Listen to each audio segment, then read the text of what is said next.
welcome to Mark My Words. This is Mark Homer. We've got Alfie Best here, who is the biggest mobile park operator in the United Kingdom, and I think soon to be in the world. And he's the owner of Wildcrest Parks. Alfie, just tell us a little bit about why you got into this sort of whole park home industry. I know you were in the car. You were trading cars previously, and you've been in property all the way through. Can you tell us why this? It was really a natural progression from commercial property, which was what we were doing. And I'm obviously a Romany gypsy. I was born and bred in a caravan. And when we first started looking at mobile home parks, and they're really no longer mobile home parks, they're park home bungalow estates for the retired. And who better to buy a caravan, a mobile home or a park home from somebody that has lived, breathed and ate it all of their life. I'm passionate about what I do. I love what I do. And you have to love what you do to be successful at it. Otherwise, it then becomes work. What I do isn't work to me. So, I've stayed on a few sort of park homes, and your initial vision of them in terms of the quality, and you just don't understand the sort of sense of community and all the facilities on site. And I've stayed in some pretty impressive. They're buildings really. So I was quite surprised, and I understand the sort of the attraction from the consumer's point of view. As an operator, I'm in property. I'm constantly buying buildings. I'm trying to increase the density. I'm trying to sort of sweat the asset a little bit. What is the big? Are these guys going in and are they on leases, or are they on license, or how do the mechanics work? Sorry, just to get right into the meat and bones, but this has been going through my mind for years actually, and I find this bit really the interesting bit. It's a fantastic question, and there's an even better answer. And it's basically they purchase the home, so they're the owner of their home. Yeah. They're still a home owner. But they also then get a 1983 Mobile Home Act to station their home on the plot of the park, which is within their ownership. And it's, in layman's terms, when somebody says to me, explain what a 1983 Act is, it's a very powerful document that's drafted by the government, and it's actually an indeterminable lease. Oh, okay, right. So it just continues indefinitely. Exactly. Yeah. There's no time frame. Whereas if you buy a flat, it'll be 99 years, 125 years, 150 years, or whatever that may be. With a 1983 Mobile Home Act, there's no end date. It's an indefinite agreement. Obviously, there are terms and conditions that you have to abide by. And there are also terms and conditions that we have to abide by. But it's a simple document. It's not difficult, but it's a very powerful document. So effectively, they buy the building, and I know sort of in years gone by, and maybe some of them they're sort of movable. I suppose they are semi-movable, these buildings, but they're more of static in nature these days. That's absolutely. Yeah. And then it goes on this base, and there's effectively an indefinite lease with no end date on it. And it is the ground rent, which is what I understand, because I take buildings, I take offices or retail and convert them into apartment buildings. Okay. Let me tell you how the model works. Yeah. Is you're purchasing a home, which is in effect a bungalow. It's built to residential standard, but it's a prefabricated building built in a factory. Yeah. And if somebody said to me, how would you decide what the specification is to describe to a layman what the building is made of? think exactly how the Americans make timber homes. And these are manufactured virtually to the same specification. And like we're making modular homes in this country now. I mean, a site that I'm looking at or a site I'm developing at the moment, we have been considering craning modular units onto the roof. Well, these are actually modular buildings built in factories. Which is the same thing. Mobile home. The reason that is it's a planning quirk in the law, which they have to be built on a chassis. I see. They have to be built on wheels. Now, the problem with there is they don't need the wheels. Yeah. Because they never actually ever get moved. The only time they ever get moved are ones that are like 50, 60 years old, and they're built that were originally caravans. The ones today are actually referred to as park-home bungalows. Yeah. And I'm very, very honest with you. This is the real solution to the affordable housing crisis that we have. And because you are buying a park-home bungalow, which you're the owner of,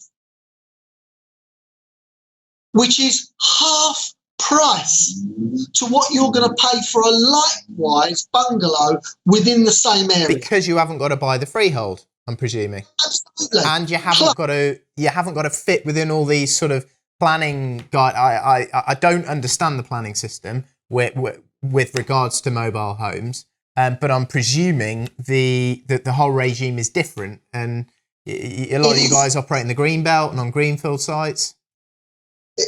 Trust me, it is harder to get planning for retirement mobile home parks than what it is to build a housing estate. Much harder. And the reason that is because it's financially the best way forward for a resident. They sell their home. They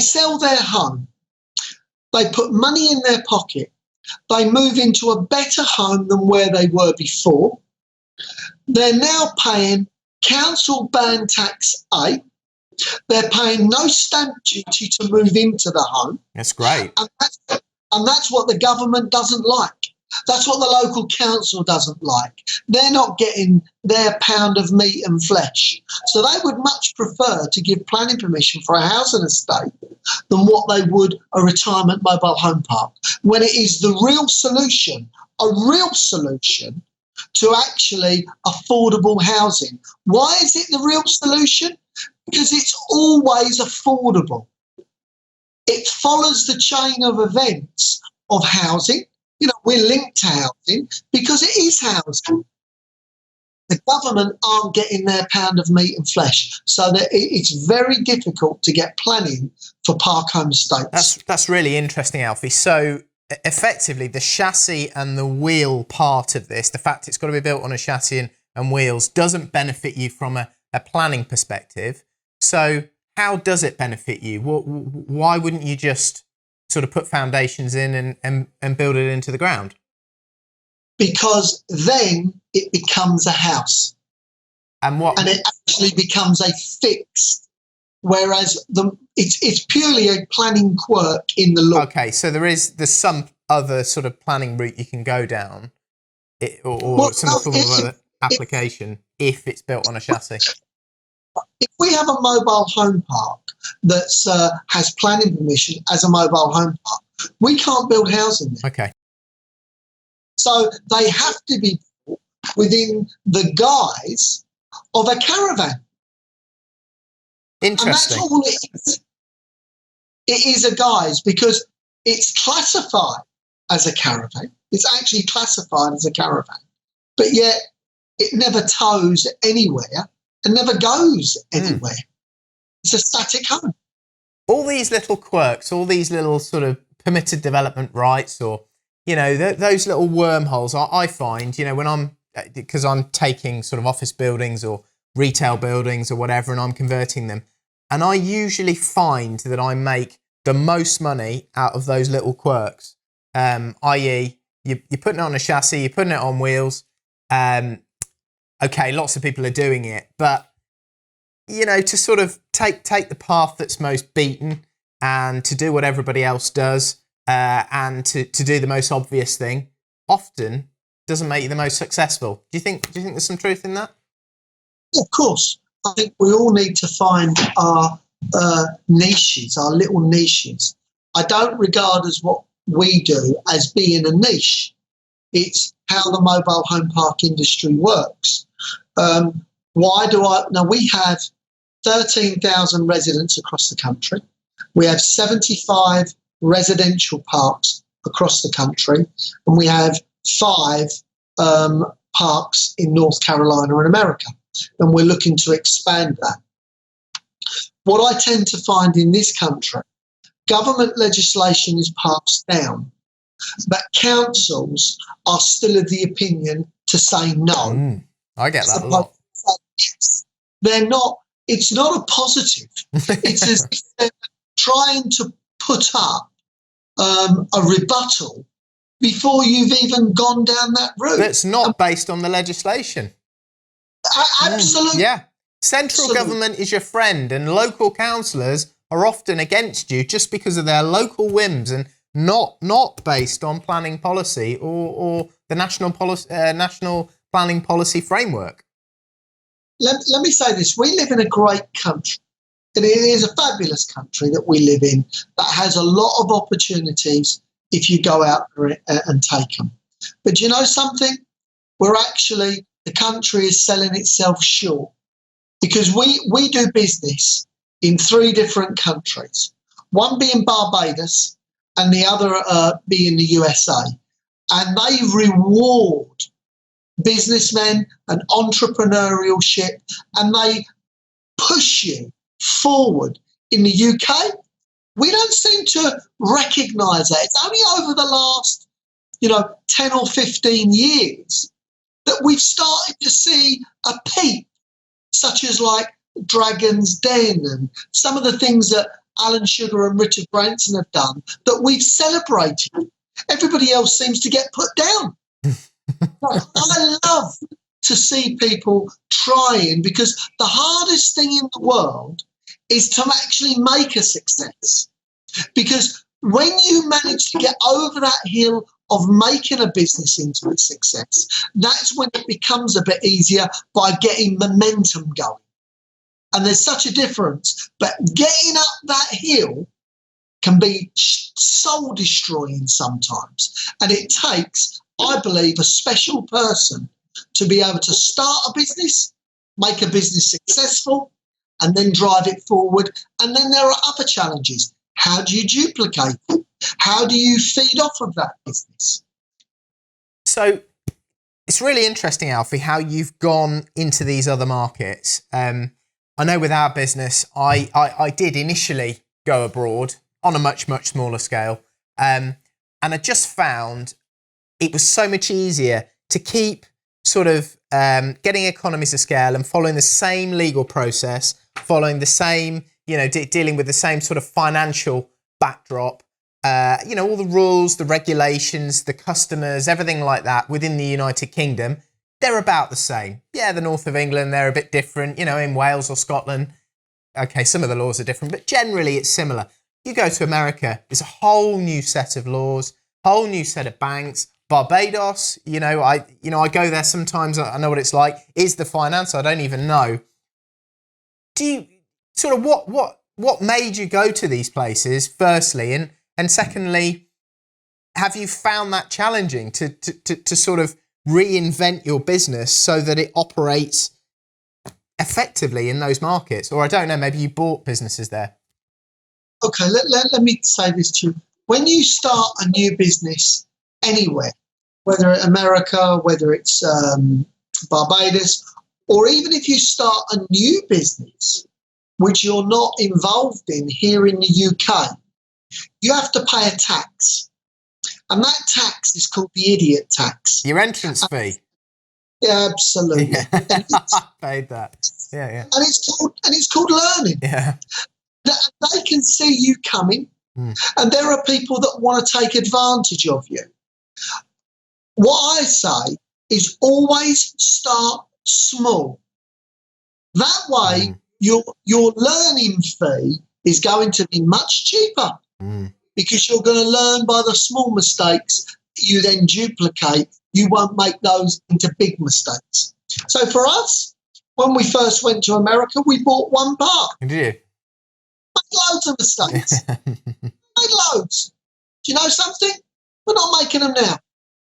So it's all about growing, learning, and making sure that the model that you have can, how do I put this? A business has to be like water.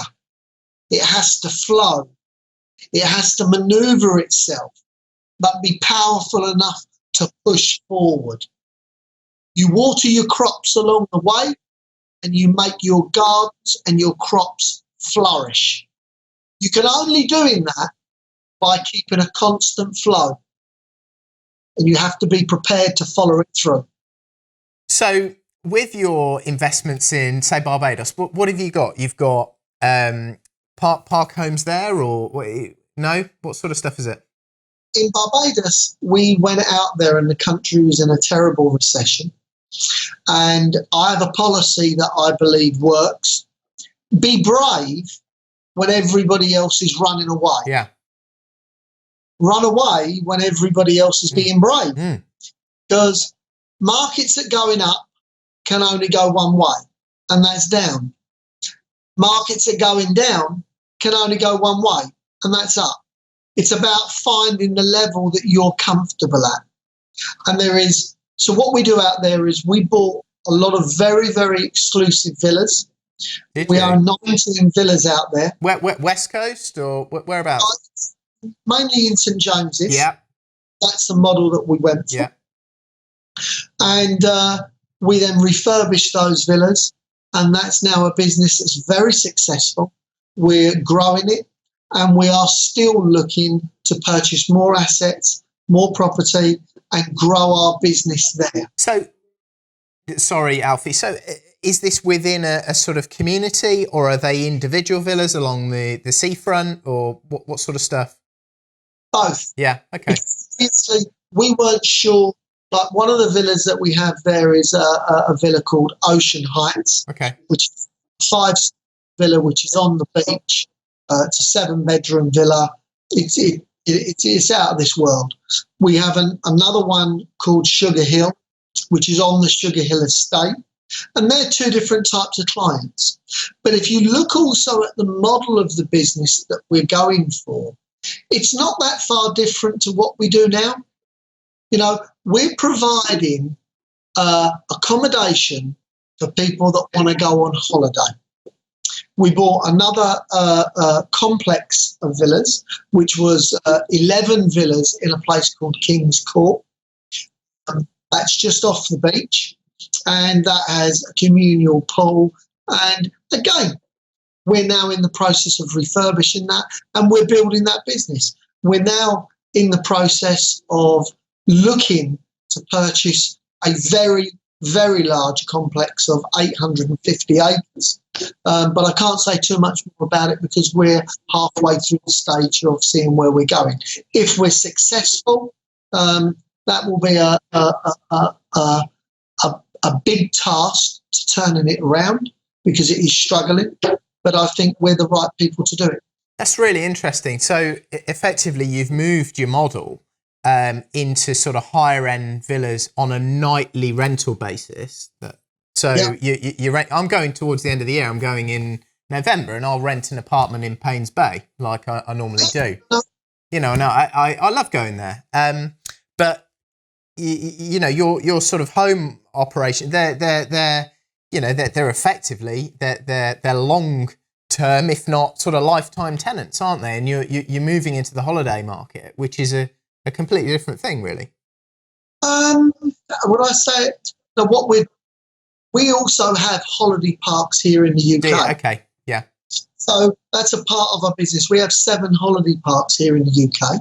So we're not adverse. We also have golf courses here in the UK where we've started to implement lodges. Now, golf courses are one of the hardest businesses that you'll ever be involved in because there's a lot of grass to cut. They often don't make money, do they? They don't make You money. see, they never seem to make money. Yeah. Ours do. Yeah. Well, okay. The reason that ours do is we've created a chameleon model, whereas what we're doing is now you have to support the golf course and the golf course has to support the other business. So we've started putting lodges around the courses in strategic positions so they're not dangerous for the golf balls. And now we have an income stream where golfers stay overnight. Families come and stay there where the husband can go and play golf. We've put in gyms, we've put in swimming pools, and we've turned them into more than a golf course. We've turned them into country clubs. So Royal Westmoreland or something like that. That type of product, which is actually working here in the UK. Yeah, really interesting. I've seen that a lot abroad. There's a lot of it in Spain, isn't there, and Portugal. But not in, I don't know, in this country, I suppose it's not the same sort of holiday market. We don't get the same sun, do we? But it's just not something that we seem to do. Okay, so we were just talking before we started. You bought a new helicopter. I thought you still had your Eurocopter EC120. You've upgraded. Tell us about what you're on now. I bought a new EC130, which is a 7-seater single-engine turbine helicopter. And the people that I had Celia Sawyer, who's a designer, come in and design the whole inside for me and design the paintwork. And I was told by the Airbus that they believe that this will be, and their statement of mine, this will be the best EC130 in the world, because it is fitted with virtually every piece of equipment, from autopilot, which is very, very unusual in a single engine helicopter, to night vision, to a complete glass screen cockpit, and the paintwork and the interior is very, very elaborate. Is it? Put it mildly. Sometimes it doesn't hurt to splash a little bit of colour, should I say. So you got it from Oxford, from Kidlington, I guess. Yeah. Yep. Correct, yeah. I've been around that facility. It's very impressive, isn't it? And yes. Yeah, I guess you tested a few. Did you try the twin as well? Yeah, I did. I flew the new Airbus 125, which is the new model of the old Squirrel. The H125, I remember. I went up in that, yeah. And lovely machine. Yeah. It's a very old, dated looking machine, and it's been around forever. Yeah. Whereas, I've got to be honest with you, I think the EC120, which is the previous machine, is one of the best looking helicopters on the market. It looks better than all of them. It's modern, sleek, but it's not powerful. No, it's underpowered, and you can't fill it up. You can't put it full of people. We had a trip to Bournemouth not that long ago, and you sort of go half full, and you're like, what's the point? Yeah. Whereas, how much power have you got now with your 130, and more than if you'd got the twin? Because the twin is really, in reality, it's less powerful. So, maybe I'm not an expert on helicopters, far from it. What I would say is that I love the look of the machine, because I genuinely believe the EC130 is the best turbine single engine helicopter out there. You put 7 people in there, fill it with luggage, and still lift off vertically. Yeah. And fill it with a tank of fuel, and you can do 380 nautical kilometres on it, or nautical miles, should I say? Sorry. I for that, I love it. Yeah. I'm actually taking my PPL at this moment. I was going to ask you. Yeah. And I had funny enough, I had a helicopter crash in November in a Robinson 44, and I lifted off from a piece of concrete and grass, and the skid was stuck in the grass. Yeah. So when it took off, I got in a tail spin. It ended up coming down sort of 70 foot off the ground. So I was lucky to get away. The pilot was in intensive care. Luckily, I got out with a scrape underneath my eye. Wait, it went down on its side, did it? Yes. Yeah. So actually helped because it crushed the machine. Yeah. And obviously took some of the impact out. Yeah. Well, lucky you're here today, and this is the thing with them. They can be a little bit squirrely, and yeah, I fly a 44, and I touch wood. I haven't had any major issues, but yeah, you have to be very careful, especially with the weather as well. That's the big thing. Well, I started with a 22, and I did. That's, you can fly with them. You can fly around up there. Yeah, little bit of wind, and you're on your side, aren't you? Yeah. Yeah. Yeah. Okay, so sort of back to business. You know, you put it in another way. You know, be greedy when others are fearful, and fearful when others are greedy. I can't. That goes through my head all the time. I don't ever feel like I can time the stock market, but when you look at the economic cycle and you think of recessions, you know, I don't know, we had one in 1990 and then we had another one in 2008.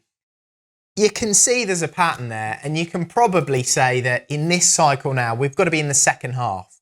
We don't know when the next recession is, but it's coming, you know, it's coming at some point, I would have thought, in the next, I don't know, somewhere between sort of now and, I don't know, 8 years' time, something like that. It's not 20 years away. Sorry, go on. So I completely agree. I actually believe that we're in a flatline recession now. And I think Brexit is doing an awful lot to stop the recession, because our mindset is not on the economy, it's on Brexit. Mm. And what I would say to you is, and I ask this to a lot of people, what has changed? What has changed? Nothing changed. But I'll tell you what has changed. Just a load of that. Well, but I'll tell you what that it has collapsed our pound. You know, like now, if you're, which is good for us when we're bringing money back. When we're sending money to, terrible. The dollar is at 1 to the pound, and the euro has been as low as 1.1 euros to the pound. Crazy. Joke. If we had the funds available that we weren't using, but we make our money sweat blood, you know, every penny has to be out there working. You know, I treat them like soldiers.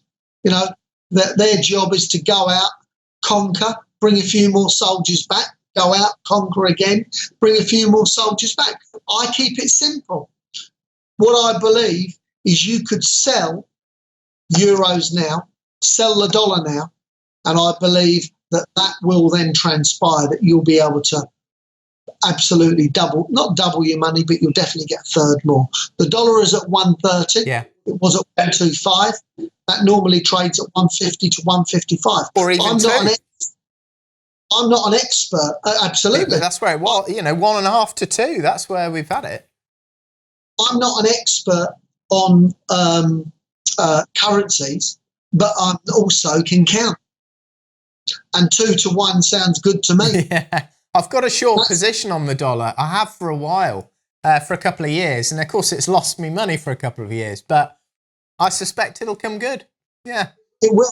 Listen, it's got to come good. It cannot not. The pound is the most undervalued currency at this moment in time, bar none. Along with our great companies, if you think of, I don't know, Lloyd's, or, you know, maybe the house builders have gone a bit far, but you think of the sort of staple British businesses, you know, maybe oil, maybe Unilever, those kind of, they are depressed like hell because of the negativity around Brexit, but they're still churning out the profits. A lot of them get their revenues from overseas anyway.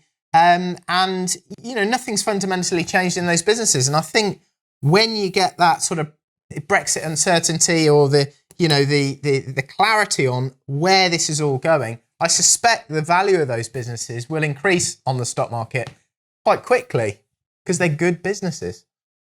Somebody said to me the other day, and this is slightly going off of a slant of what you just said, Why is it that I believe that mobile home parks are the true affordable housing?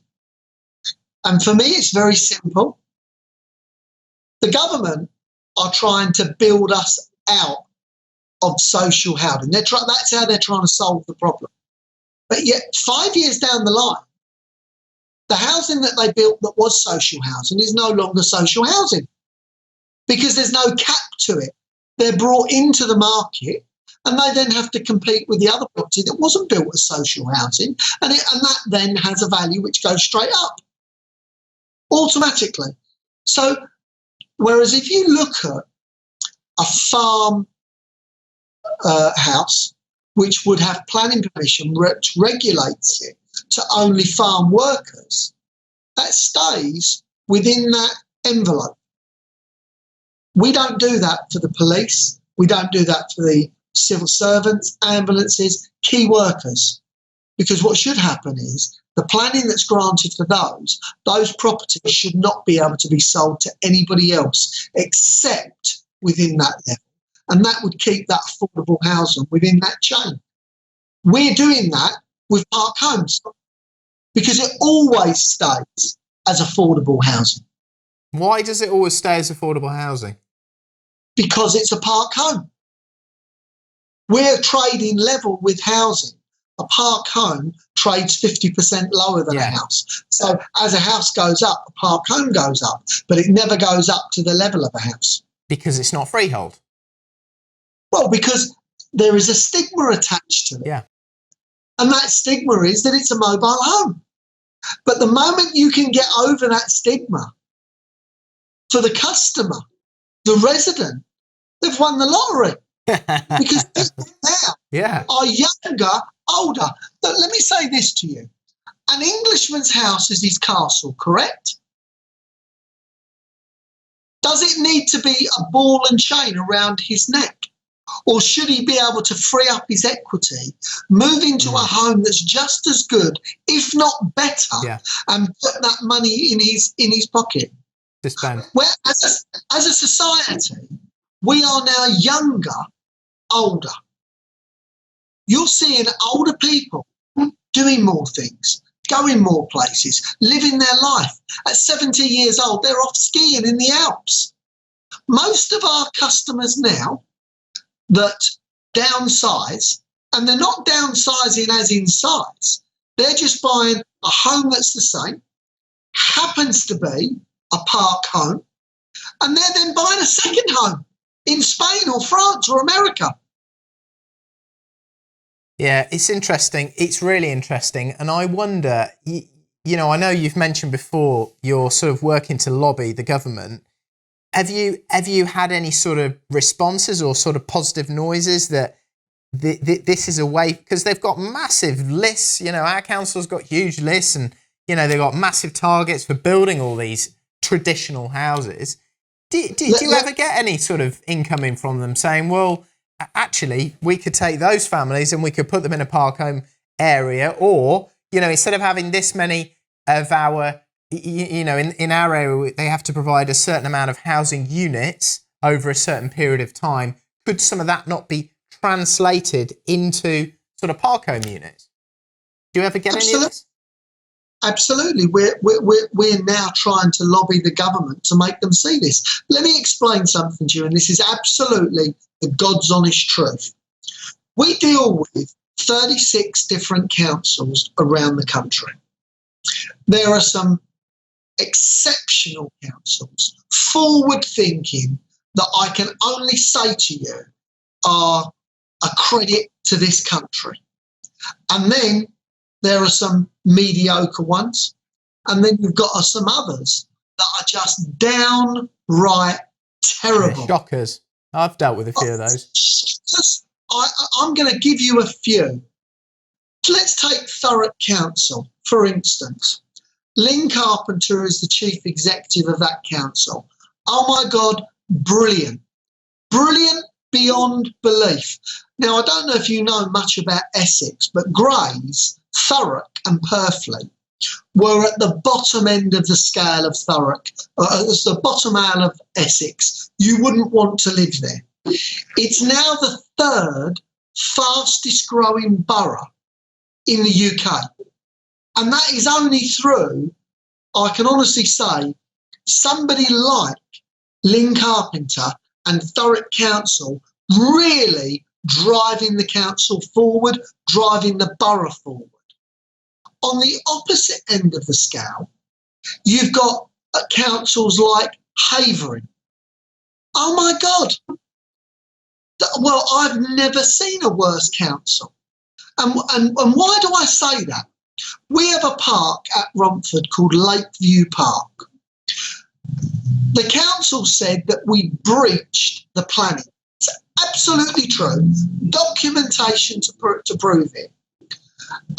And said that we as a company had breached planning.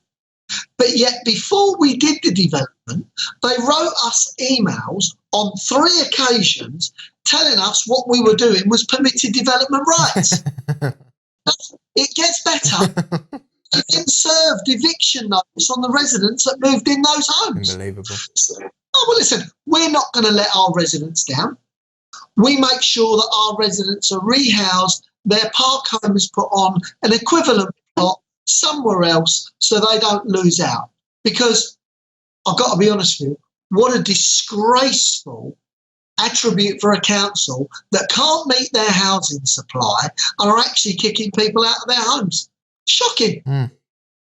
You know, we see it all. And I'm one of the people that doesn't back down on what I've got to say. If you're good, you're good. If you're bad, you're bad. It's not meant as a criticism, it's as constructive criticism. And hopefully people like us can show that, you know, all councils aren't the same, just like all developers aren't the same. Yeah. So you're getting sort of positive feedback, or from some councils, yeah, from some councils. So are they looking at sort of including park homes in some of the housing targets? Have they talked about it? What we found is some councils are including them. Are they?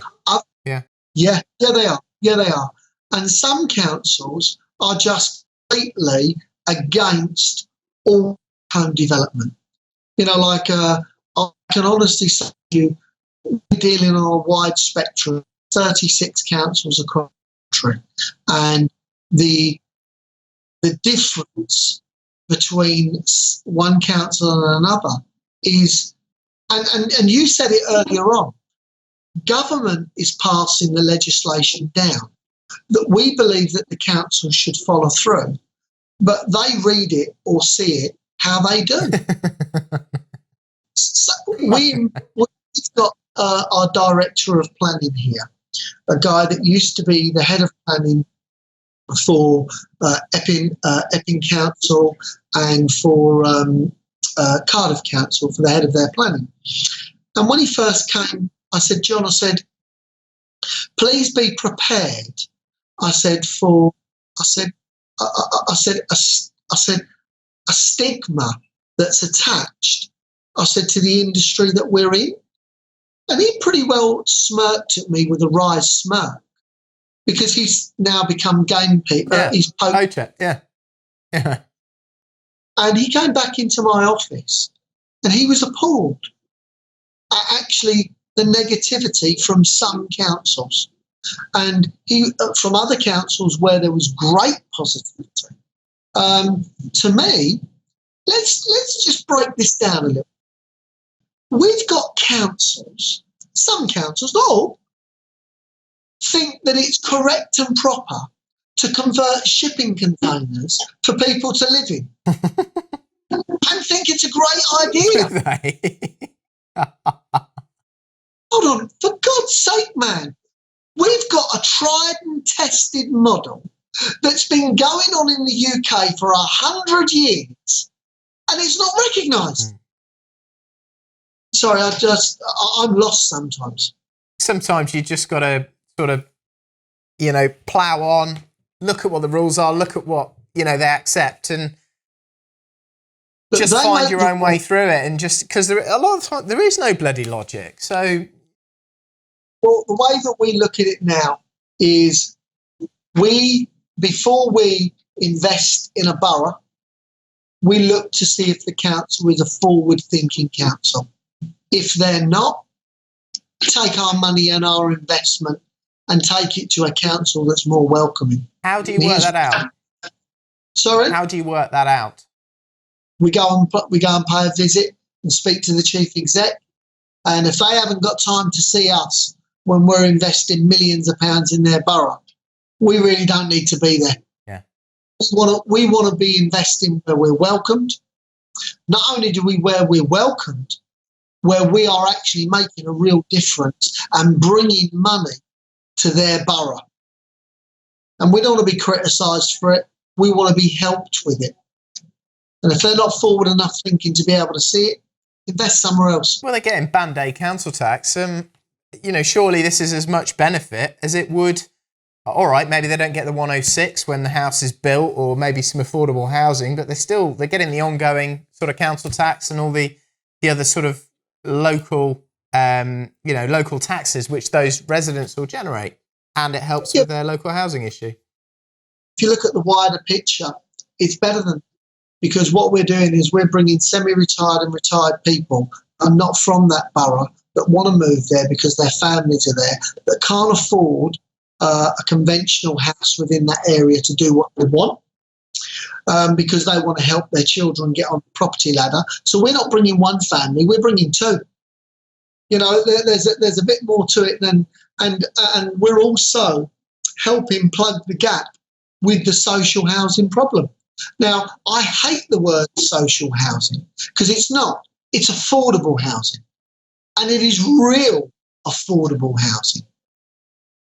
So you've had some sort of pretty serious setbacks over the years. I know, you were involved in trading cars.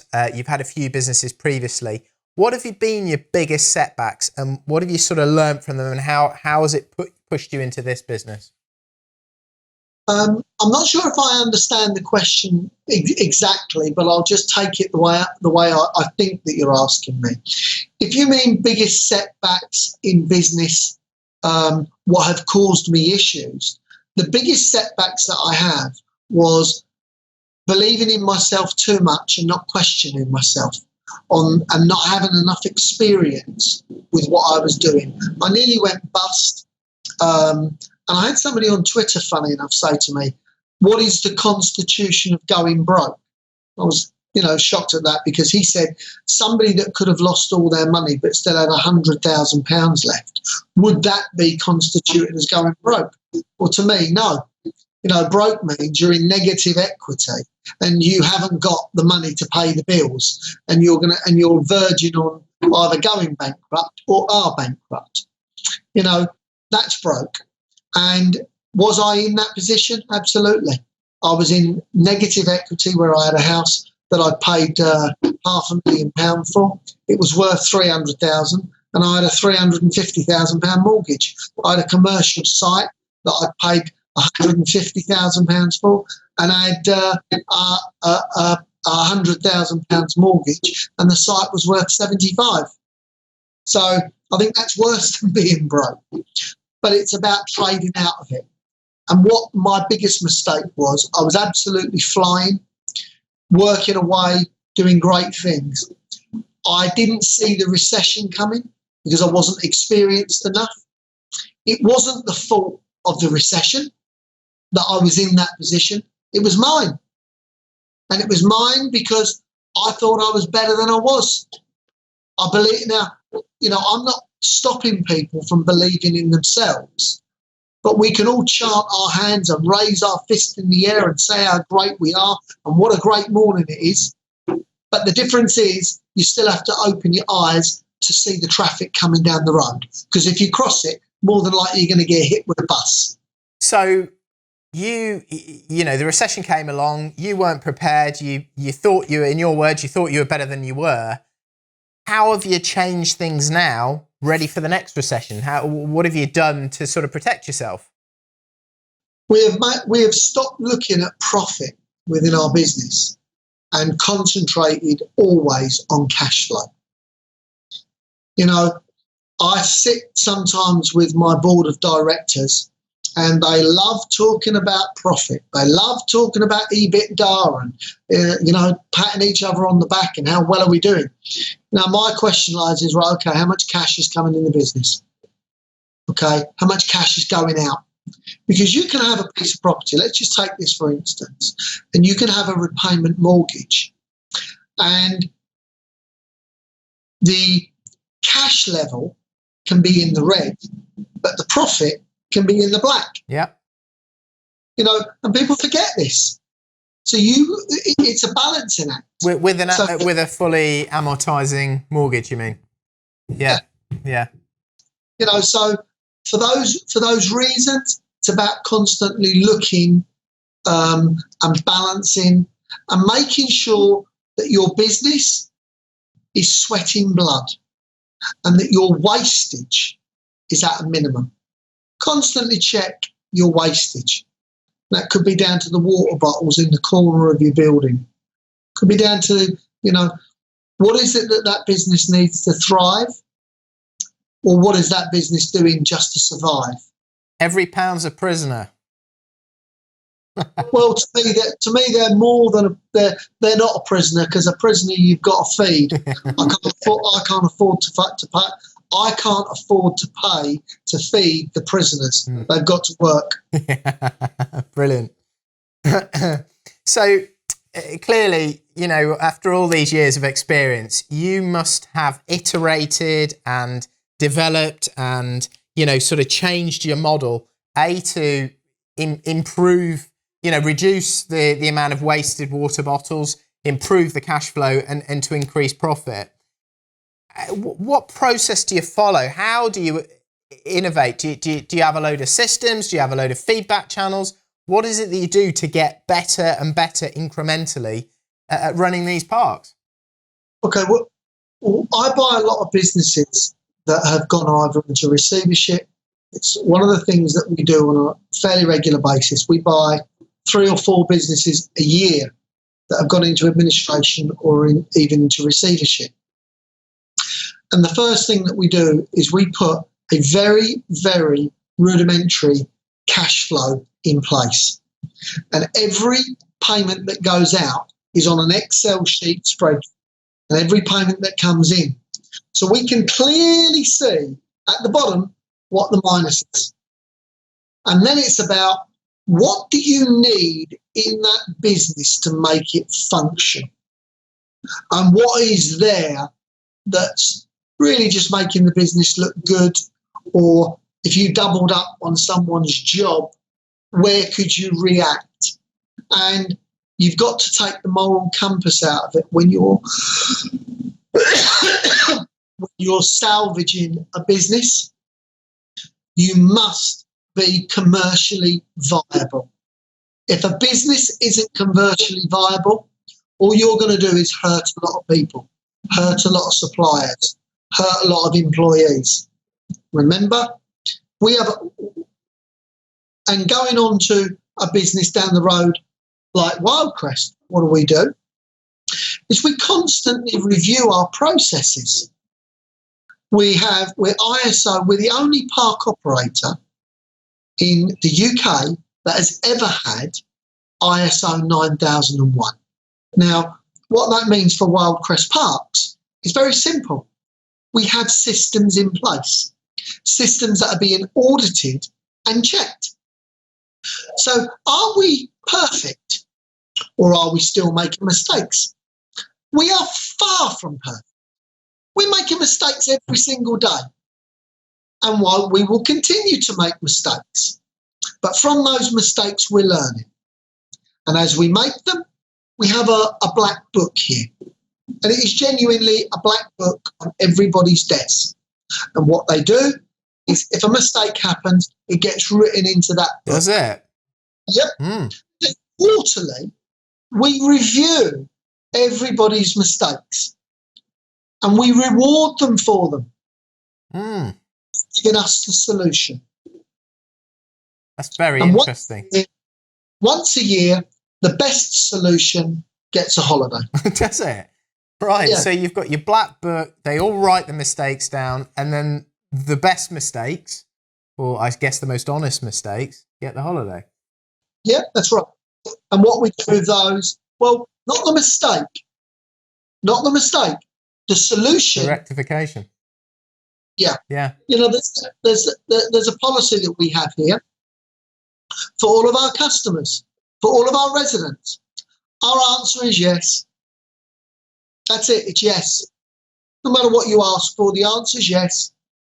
It's as simple as that. You phone us, you ring us, whatever you want, starts with a yes. But the next bit is now we have to make that yes happen. And it has to be commercially viable to make yes happen. We explain that to the customer. We explain that to the resident. You want a new swimming pool, you want electric gates, you want new roads, whatever you want, we're prepared to do. But somebody has got to pay for that. We're not Father Christmas. We don't deliver presents on the eve of Christmas. We all know that doesn't happen in business. I'll say that just in case there's any under 10-year-olds listening. Yeah, I'm just waiting for a baby now. She's 7 days overdue. So I've got all this to come. I don't know whether to go down the Father Christmas route or not. Okay. I have one small saying which I suggest every business puts into play. Relish your failures. Celebrate your successes. Relish your mistakes that are being made within your business. Celebrate the solutions your people and your team are bringing to you. If you criticise them constantly for the mistakes, and I'm only human. I blow a gasket. I get upset when, things happen. I wouldn't be human if I didn't. But I also celebrate people that are honest enough to come forward to them and say that this is happening, but this is how we can solve it. I go, great. That's one thing done. It's never going to happen again. Think of yourself as the air investigation team. Every problem they solve, how big, how small, saves lives. That's interesting. And I mean, I know here at Progressive constantly we've got issues, we've got, whatever, and we've got to find those solutions.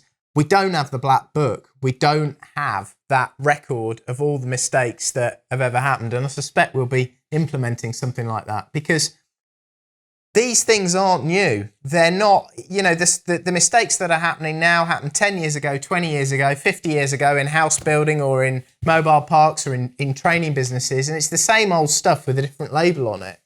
And I suspect your black books have got a hell of a lot of value to them. I suspect a lot of your competitors would love to get their hands on them. It works for us. I'm not saying, like I said, we're not perfect. But we are Europe's largest residential mobile home park operator. And here are some of the things that go along that put a wry smile on my face. We won Business of the Year, beating Zoopla in 2015 for London Loves Business. And that was a hell of an achievement. We won last year we won Essex TV of the Year, Business of the Year. And we're the only park operator ever to ascertain being ISO 9001 registered. Now, on top of that, we have a home authority agreement with the fire department. Now, what does this all mean? What it means is we're creating a standard and we're not buying a badge. We could go out to a number of the trade organisations and put a badge on our window. It's not what we're about. And do we get criticised? Oh, my God. There's always somebody that wants to throw a stone. But you know what I say? Tall trees catch a lot of wind, but we're still growing. Alfie, it's been a pleasure. I've learnt a lot, and I know my listeners will have got a lot of value from this as well. So I really appreciate you being on the podcast. Thank you. I appreciate you inviting me, and thank you very much for your time and your courtesy. And I've learnt a lot too.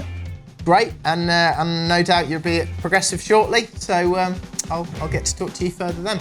That's been Mark Homer for Mark My Words with Alfie Bess. Thank you very much, Mark. Thank you very much, Alfie. Appreciate that, and enjoy that H130, because that's a brilliant machine. I'm really jealous.